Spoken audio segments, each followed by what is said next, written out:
We're in the south of Bulgaria, about 100 kilometers south of Sofia, in fact, near Blagoevgrad. Very beautiful part of the country. We're with our friends from an organization called Light for Bulgaria. And today we've been visiting kindergartens and some protected homes for children and young people who don't have families. We're just on our way to our last visit today, which is another protected home for young people. It's been really good to go around and see children and give out your presents. A lot of excitement. There's a lot of song and dance, and that's before we get to the kindergarten, but I'm just very excitable.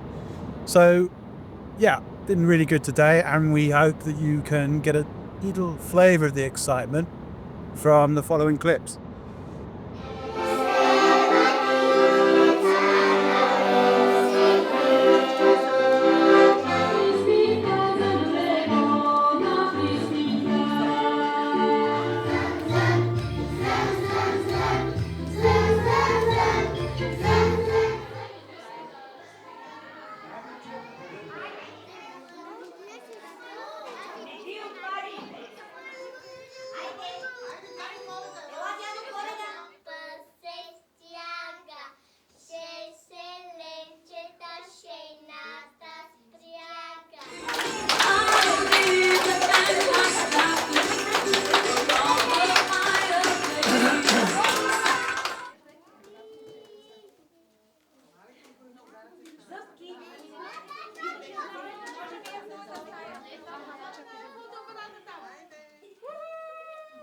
И те дали много скъпи подаръци.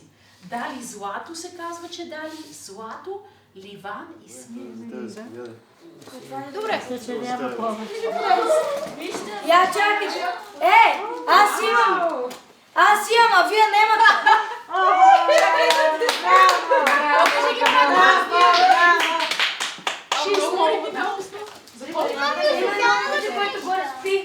А тя ще дойде ли? Тя е горе долу. Добре. Това да